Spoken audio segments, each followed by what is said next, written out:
Здравствуйте, в эфире информационно-аналитическая программа «События недели». И я, журналист Белла Кварчия. Суббота, 8 апреля, выдался богатым на события днем. Сегодня в нашей программе.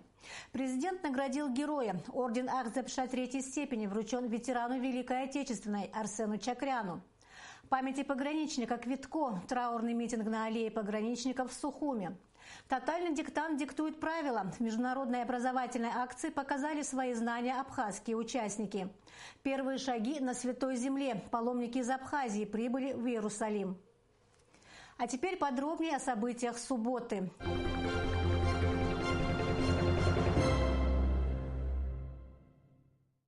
Президент Абхазии Рауль Хаджиба наградил орденом Ахзапша третьей степени ветерана Великой Отечественной войны Арсена Чакряна. Чтобы лично вручить награду герою, глава государства выехал в Гагру, где проживает ветеран. О том, как прошла встреча, в репортаже Нисфы Аршба. На ветеранском мундире Арсена Чакрян орден Красной Звезды, орден Славы, 2 ордена Отечественной войны второй степени, медали за оборону Кавказа, за победу над Германией и многие другие. В свой 100-й день рождения ветеран бодр, полон сил и энергии. Очень часто и много шутит о возрасте, который, по его словам, подобрался совсем незаметно. В 20 лет Арсен Амбарцумович попал на фронт. Был зачислен в 35-й запасной стрелковый полк, где с отличием окончил сержантские курсы. Далее дорога в Иран. Впервые вступили в бой с немецкой армией лишь в конце 1942 года, когда полк был направлен на Кавказский фронт. Арсен Чакрян участвовал в освобождении Ростова-на-Дону. Позже его перевели в состав 665-го стрелкового полка 1-й армии 4-го Украинского фронта. В составе стрелковой дивизии он участвовал в освобождении Мариуполя, Крыма, Латвии, Литвы, Восточной Пруссии. День Победы ветеран встретил в Кёнигсберге. Крым с начала до конца участвовал в освобождении. Потом после Крыма Рига, Латвия, Литва, немного Польши, Восточной Пруссии освобождения я участник. От освобождения Восточной Пруссии столицы Кёнигсберга. И оттуда своим командиром полком я пошел в парад Победы в 1945 году. Поздравить юбиляра со столь внушительной датой 100 лет в Гагру приехал президент Рауль Хаджиба. Глава государства вручил ветерану орден Ахзапша третьей степени за многолетний плодотворный труд и активную общественную деятельность.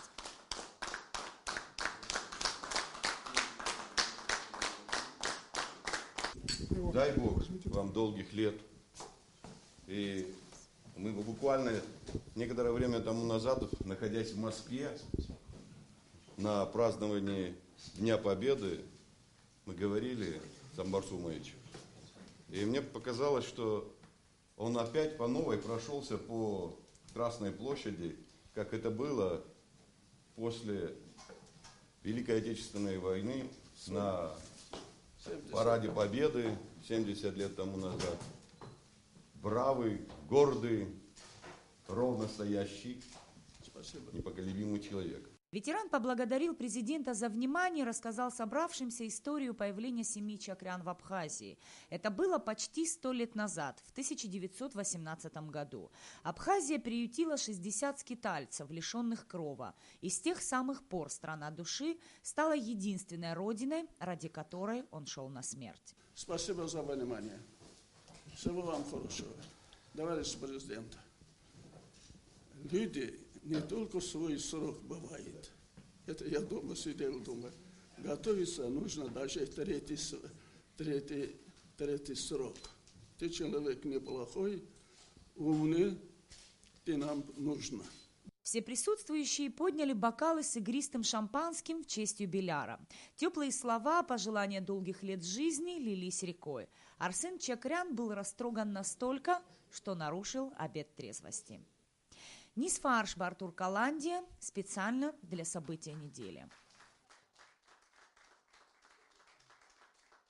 Память пограничника Василия Квитко, геройски погибшего при исполнении воинского долга, почтили в Сухуме. На траурном митинге, в котором приняли участие президент Абхазии Рауль Ханджиба, руководство и сотрудники российского погрануправления и пограничного отряда СГБ Абхазии, представители правительства республики вспоминали о подвиге героя.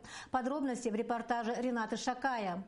6 лет назад в селе Чебурхинь Жигалского района подразделение Василия Квитко проводило плановые мероприятия по осмотру местности и заброшенных домовладений с целью выявления лиц, причастных к противоправной деятельности. При подходе к одному из домов по пограничникам был открыт огонь из автоматов. Подполковник Василий Квитко первым вступил в неравный бой и своими действиями предотвратил гибель своих подчиненных. При этом сам погиб.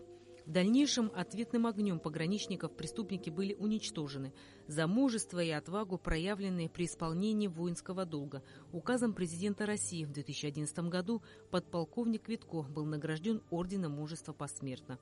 Указом президента Абхазии он награжден медалью за воинскую доблесть посмертно.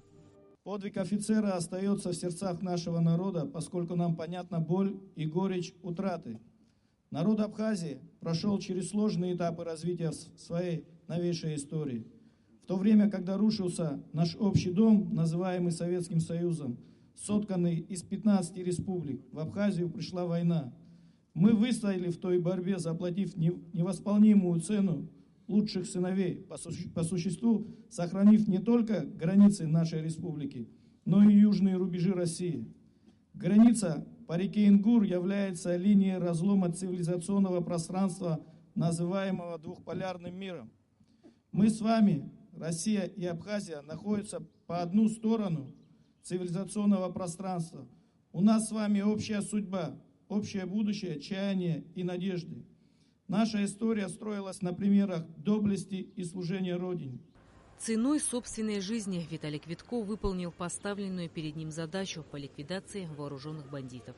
Подполковник Квитко прожил жизнь, полную самоотверженности и настоящих мужских поступков. В строю стоит немало наших сотрудников, которые лично знали, и им выпала большая честь общаться с Василием Борисовичем. На протяжении всей своей жизни своим примером Василий Борисович настраивал на службу своих подчиненных, постоянно был образцом для подражания, безупречным воином и командиром. Свою службу в пограничном управлении в Республике Абхазия Василий Квитко начал с офицера аппарата управления, пройдя до этого службу в горячих точках Таджикистана и Чечни. Но неутомимый характер и энергия всегда тянули его на передовые рубежи границы. В апреле 2010 года подполковник Квитко добился желаемого и был назначен на воинскую должность начальника отделения погрануправления в Гале. Очень тяжело говорить,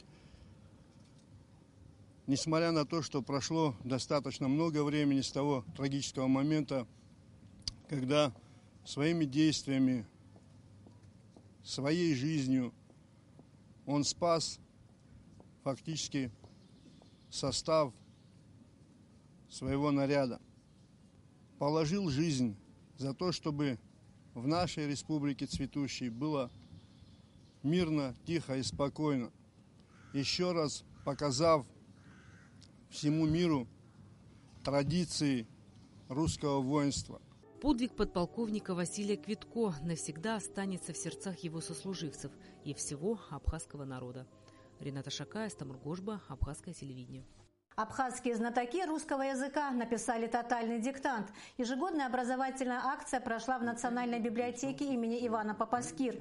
Проверить свои знания в русском языке смогли все желающие. Их оказалось ни много ни мало более 200 человек, и прибыли они с разных уголков Абхазии. Идея добровольного диктанта появилась в Новосибирском госуниверситете. Акция проводится в мире уже 14-й раз, а в Абхазии в 3-й. Текст для диктанта написал писатель Леонид Юзефович. Как справились с диктантом наши соотечественники, станет известно после публикации итогов на сайте «Тотальный диктант». У нас диктующим является в этом году, и нам это очень приятно, советник-посланник посольства Российской Федерации Ясно-Сакирский Юрий Анатольевич, за что ему также огромное спасибо. Неважно, как напишут наши дети. Может быть, это не будет 5, может быть, это не будет 4, но важно то, что они пришли и приняли участие в этом мероприятии с тем, чтобы показать, что они стремятся к знаниям. Вот это самое главное. 7 апреля весь христианский мир отметил один из 12 главных праздников церковного календаря – Благовещение. Этот праздник предшествует 2 другим важным церковным датам – Лазаревой субботе и Вербному воскресению, которые являются ступенями к главному христианскому празднику – Великой Пасхе. Лазаревой называют субботу перед Вербным воскресением на 6-й неделе Великого Поста. В этом году она пришлась на 8 апреля.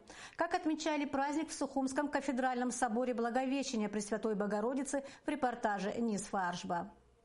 Лазарь вместе со своими сестрами Марфой и Марией жил в селении Вифания, недалеко от Иерусалима. Христос был частым гостем в их доме, а самого Лазаря называл другом.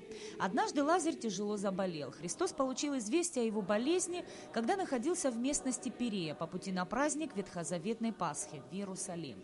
Мария и Марфа послали известить Христа, что их брат болен, ожидая, что Иисус поспешит на помощь. Лазарь умер за 4 дня до того, как Христос пришел в Вифанию. Иисус уже знал об этом, но ученикам говорил, что идет разбудить друга, дабы вы уверовали. Церковь считает воскрешение Лазаря Христом проявлением чуда любви, торжествующей над смертью, которой человек стал подвластен, удалившись от Бога. Удостоиться воскресения может только тот, кто праведный, честный, благочестие, чистота. Давайте поживем во всяком благочестии и чистоте. Конечно, много грехов у каждого из нас, но надо осознать, что эти грехи, они не полезные, они не могут нам помочь в этом воскресении. Очень много тех жизненных, необходимых поступков с нашей стороны. И Господь, видя все это, и Он воздаст нам обязательно, и мы будем удостоены жизни вечной. Лазареву субботу называют еще Малой Пасхой, потому что Иисус Христос воскресил из мертвых праведника Лазаря. Во время земной жизни Христос совершил чудо воскрешения мертвых 3 Воскресил сына наинской вдовы, которого уже несли хоронить, потом воскресил только что умершую от болезни 12-летнюю дочь начальника синагоги Яира, 3-м же воскресил Лазаря. После воскрешения Лазарь прожил еще 30 лет. Позже он проповедовал христианскую веру на Кипре, был там избран епископом и вел строгую жизнь подвижника.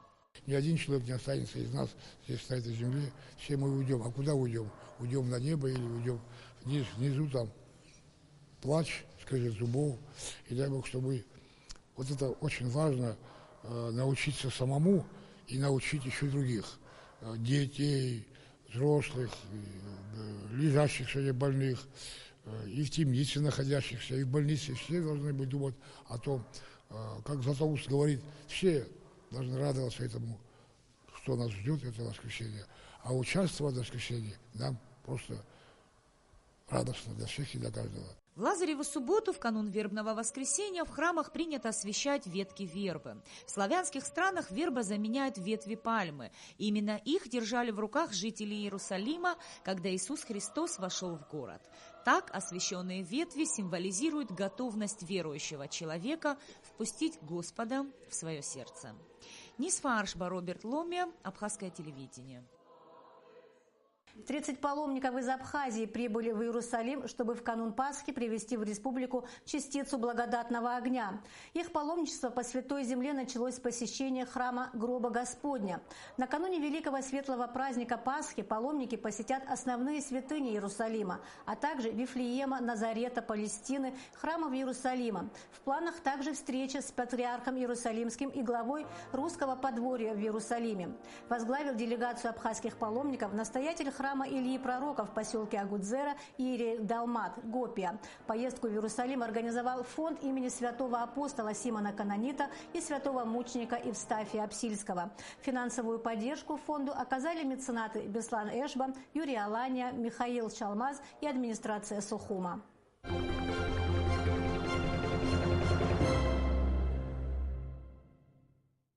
Туристическая отрасль – одна из приоритетных в государстве. С наступлением весны вопросы готовности к летнему курортному сезону приобрели особую актуальность. Сегодня они в центре внимания и нашей программы.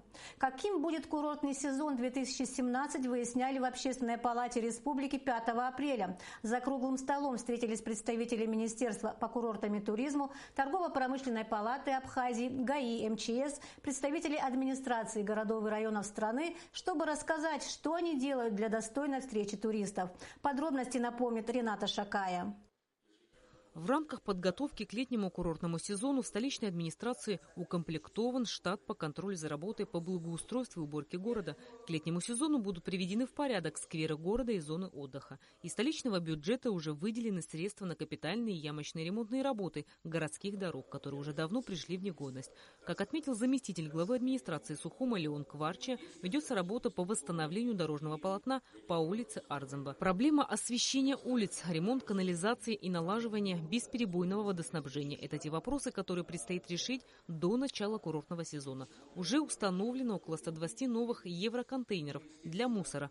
Все работы должны быть выполнены до конца мая текущего года. По исполнению распоряжения главы администрации о подготовке к курортному сезону, уборке города и приведению его в порядок, все службы коммунального хозяйства, естественно, усилили свою работу. Спецавтохозяйством усилена работа по очистке территорий пляжных зон, прибрежных территорий от мусора. Не менее сложные задачи стоят и перед администрацией Гагрского района. Водоснабжение и канализация города Гагра находятся в плачевном состоянии. Глава района подчеркнул, что круглосуточное обеспечение водой всего города – одна из важных задач, которые необходимо решить в этом году. Ремонт системы водоснабжения курорта заложен в инвестпрограмму. В течение 2017 года вопрос с водоснабжением планируется решить. За 2 года число гостиниц частных, я имею в виду, гостиниц, домов, гостевых домов, микрогостиниц добавилось около 40 в городе Гагра. Значит, емкость сразу же, где было 112 тысяч, уже приходит где-то до 160 тысяч койко-мест. Это огромное количество, и мы в прошлом году еле-еле справлялись с тем потоком, который был. Подводя итоги встречи, заместитель министра по курортам и туризму Абхазии Астамыр Ахбе заверил, что страна будет готова к новому туристическому сезону. У нас сегодня более 245 объектов размещения коллективных. Это от 50 койко-мест и выше. Коечный фонд наш, по нашим мониторингам, не превышает 22 тысяч койко-мест. Будем называть гостевым домом, будем называть пансионатом, разницы нету. У нас то есть, пребывание среднего одного человека это 10-8 дней.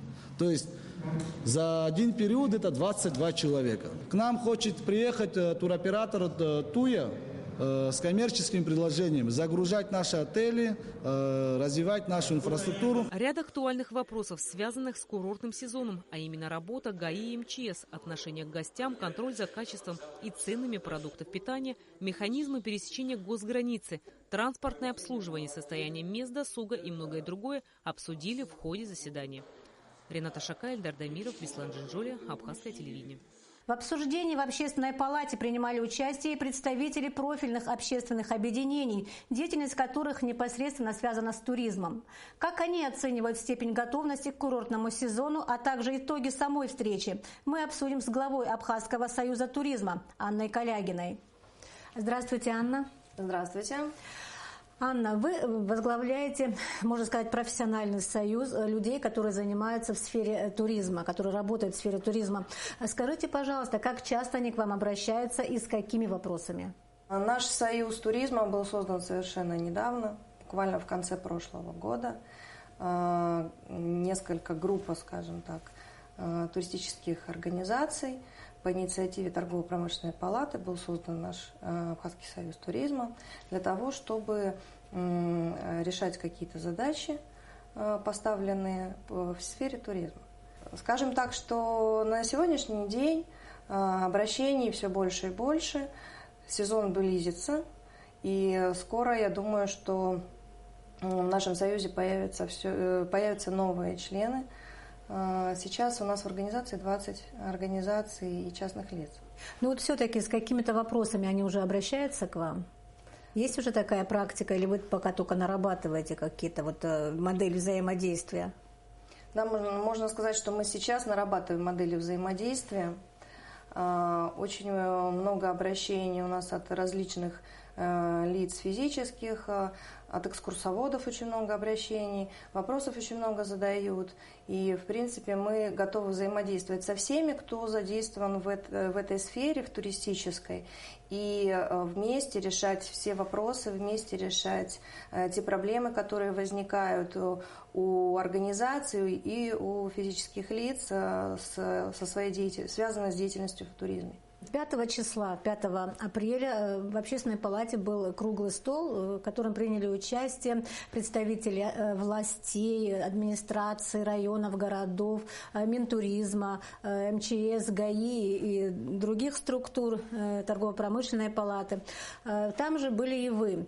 Расскажите, пожалуйста, как бы вы оценили итоги этой встречи и какие акценты вы считаете были там сделаны или не были, наоборот, сделаны? Ну, хочется прежде всего поблагодарить Общественную палату за то, что пригласили меня как руководителя организации. В моем лице туристические организации были представлены. И нами был составлен целый ряд вопросов, проблем, которые необходимо решить перед сезоном. И это очень хорошо, что мы встречаемся до сезона, заблаговременно обсуждаем эти вопросы. Очень важно было то, что были высказаны различные мнения, мы выслушали глав администрации, мы выслушали чиновников, тех, кто присутствовал там, о тех предстоящих их планах подготовки к сезону. И это очень важно. Мы услышали их и очень рады были тоже высказать свое мнение, в чем есть затруднения у туристических организаций. Есть множество вопросов, которые нам необходимо решить. Есть вопросы, которые накапливаются из года в год.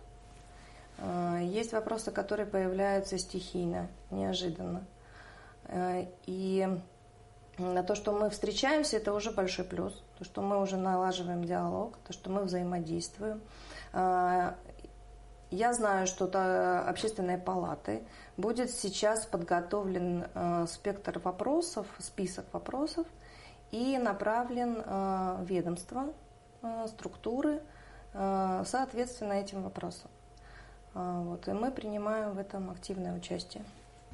Вы сказали о том, что некоторые вопросы возникают стихийно, а некоторые проходят из года в год, да, переходят из года в год.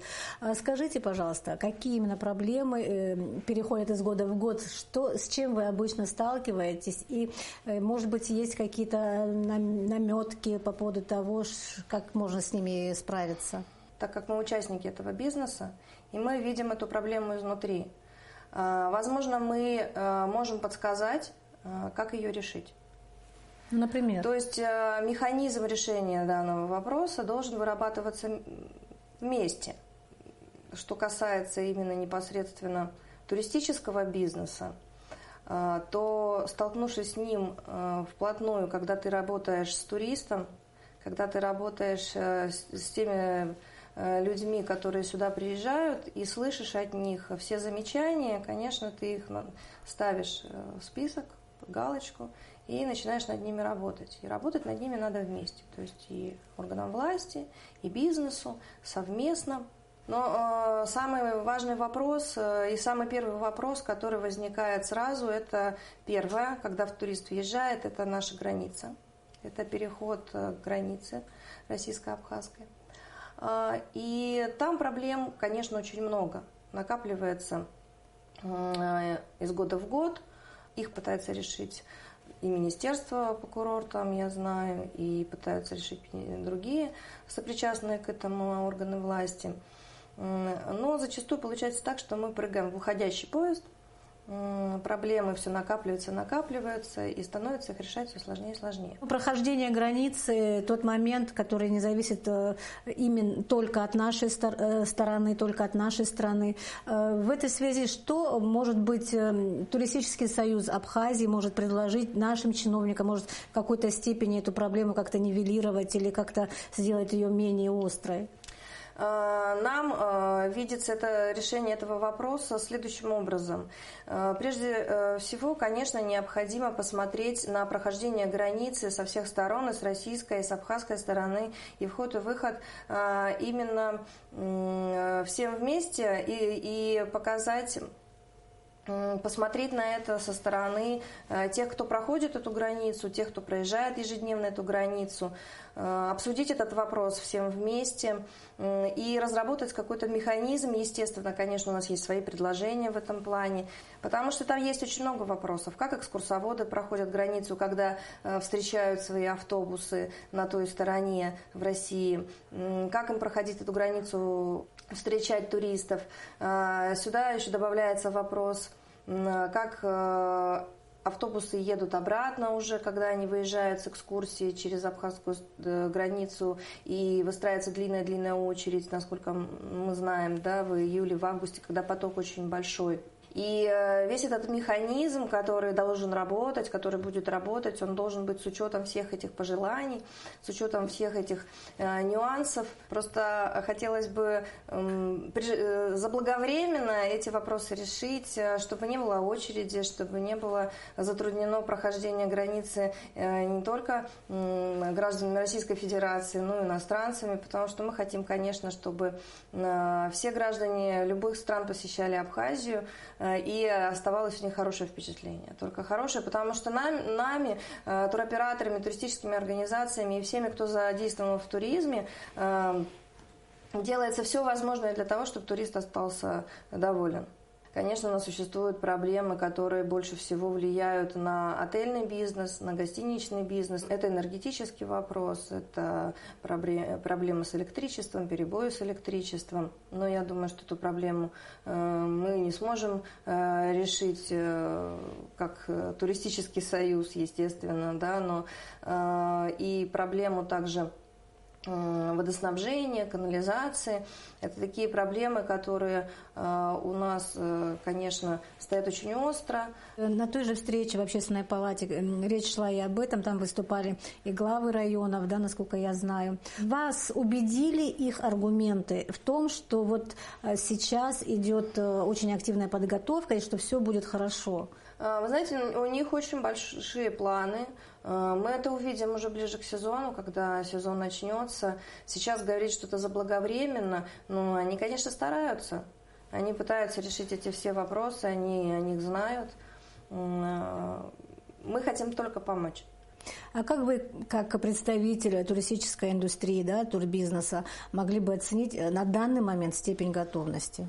Мы, как туристические организации, конечно, готовимся заблаговременно, а многие и работают круглый год. А что касается именно инфраструктуры страны, что касается подготовки пляжей, подготовки всех остальных других нюансов, которые есть в сфере турбизнеса, то в этом году я хочу отметить, что подготовка началась раньше. Это уже позитивно. И хочется, чтобы она, конечно, к майским праздникам уже была закончена, и чтобы мы уже во всеоружии встретили своих туристов. Анна, скажите, а какие вообще прогнозы? Вот сейчас наладились отношения с Турцией, вроде открыты курорты Египта. Вы прогнозируете такой же наплыв туристов в Абхазию, как, допустим, в прошлом году? Или что-то, вы думаете, изменится? Вы знаете, это очень острый вопрос. На самом деле мы все очень сильно переживаем, потому что в прошлом году к апрелю у нас уже было очень много заявок. И те ательеры, те гостиницы, которые с нами работают, тоже опасаются, что этот сезон будет намного хуже, чем прошлый.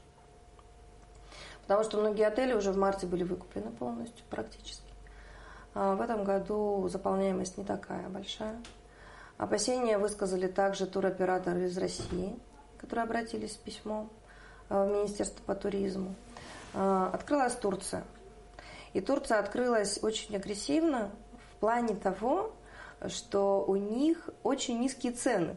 У них на 4-звездочные, 5-звездочные отели цена, как у нас, эконом-класса. То есть они сейчас будут завоевывать весь российский рынок, естественно. тот, который был потерян. Очень многие еще боятся ехать в Турцию. И, конечно, мы их ждем в Абхазии. Но, опять же, хочу сказать, это неоднократно мной было замечено, что мы с Турцией не сравнимся никогда. В том плане, что мы, может быть, и не должны стремиться к Турции. В сервисе, в качестве, в гостеприимстве, конечно. А что касается именно емкости рынка и такого количества большого отелей, больших, с инфраструктурой, где предлагается all-inclusive, мы их не догоним. Но у нас есть свой колорит, у нас есть свои интересные, вкусные вещи, которые мы можем предлагать. Это наша природа, это наши горы, это наши исторические памятники, это наша культура, самобытность. И этим мы можем привлекать. Турция, возможно, в этом году заберет себе часть клиентов, но еще больше у нас забирает Крым. Потому что на Крым нацелено практически все внимание России сейчас. И очень активно там туда отправляют и профсоюзы, и соцобеспечение, направляют туда очень большое количество туристов, именно таких. У них тоже есть самобытность, у них тоже интересная история, у них тоже есть и чистое море. А что Абхазия может сделать для того, чтобы вот в этой конкуренции как бы выиграть? И прежде всего, конечно, это инфраструктура. То есть нам нужно не равняться на Крым, а равняться, наверное, на другие какие-то страны, похожие на нас, и тянуться и расти в сторону этих стран. Оглянуться на них и посмотреть, как же развиваются они. И что же есть у них такого, чего нет у нас. Именно в сервисе, в качестве, в инфраструктуре. Возможно, нам стоит посмотреть на Новую Зеландию. Я не очень много говорю. На самом деле она очень красивая страна. И тоже удивительно в плане ландшафтных, пейзажных таких просторов, которые есть у нас. Конечно, нам нужно поменять свое отношение к туристам. Что касается именно встречи гостей как туристов, и именно мы все-таки были все обращены в советское время к тому курорту, который был создан Советским Союзом, а Советский Союз создавал курорты как фастфуды. Там отношение к клиенту было на потоке. Хотя все равно Абхазия сохраняла вот эту доброту, душевность по отношению к гостям. Может быть, вы расскажете о том, как идет сотрудничество с российскими коллегами. Вот вы были в Сочи, вели какие-то переговоры, вот расскажите об этом. Да, мы встречались с российскими коллегами. Я сейчас приехала из командировки в Сочи. Мы сейчас налаживаем контакт с отелями в Сочи, чтобы делать комбинированные туры. То есть делиться с туристами. Российские коллеги, ательеры и туристические агентства, они, в принципе, всегда готовы и рады с нами сотрудничать. И они всегда были к нам очень по-доброму и хорошо расположены. Те наши коллеги, с которыми мы встречались сейчас и на выставке, вот мы ездили на выставку, и те коллеги, которые нам звонят сейчас и с нами общаются, они все время интересуются, как будет сезон проходить, что у нас нового есть, что мы можем им предложить. Сотрудничество очень плотное у нас с Подмосковьем, Москвой. Сейчас у нас едет из Беларуси рекламный тур. То есть все равно мы продолжаем активно вести работу. Недавно был интурист у нас здесь в Абхазии. По-моему, 4 дня они здесь были. Расскажите, как вы думаете, с какими впечатлениями они уехали? Что они увезли? Я думаю, что они уехали только с самыми лучшими впечатлениями. Я здесь не такой опытный игрок на этом рынке, но я знаю, что все те туристы, все те агентства, которые к нам приезжают на рекламные туры, они очень довольны. Они очень довольны. Вы знаете, в позапрошлом году у нас был рекламный тур. Мы привозили людей, которые никогда в жизни не были в Абхазии.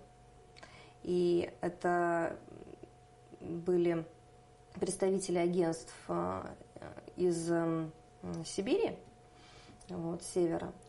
И они были очень удивлены, они не знали, что такое Абхазия. Хочу заметить про то, как мы пропагандируем отдых в нашей стране, как мы рекламируем отдых в нашей стране, как мы выходим. Вот у нас было заседание круглого стола по поводу бренда Абхазии, как вывести на рынок его, как правильно позиционировать. И в этом отношении нужно делать очень много. Очень много еще людей, даже в России, которые не знают Абхазию. Я не хочу, чтобы наша Абхазия превратилась в Адлер и Сочи. Я сейчас приехала просто из командировки по отелям и гостиницам Адлера и Сочи, с которыми мы будем делать комбинированные туры. То, как там построены отели, это, конечно, вот после Олимпиады, которые были построены отели, это, конечно, круто. Но что касается нагромождения всех этих гостиниц, вот ландшафта уже не видно, гор уже не видно. То есть, когда едешь по Абхазии, видно, что весна пришла, цветы и деревья цветут. В Сочи этого не видно. В Адлере этого уже не видно. То есть, это надо куда-то ехать в горы. Развиваться, конечно, надо. Но нужно сохранить экологию, сохранить наше буйство красок, природы. Я желаю вам удачи в вашей работе. Всего вам доброго. Спасибо. До свидания. Спасибо большое. Уважаемые телезрители, в нашей программе принимала участие президент Абхазского союза туризма Анна Калягина. И мы обсудили самые острые вопросы подготовки к курортному сезону 2017. На этом я прощаюсь с вами. Я желаю вам всего доброго и до встречи в эфире.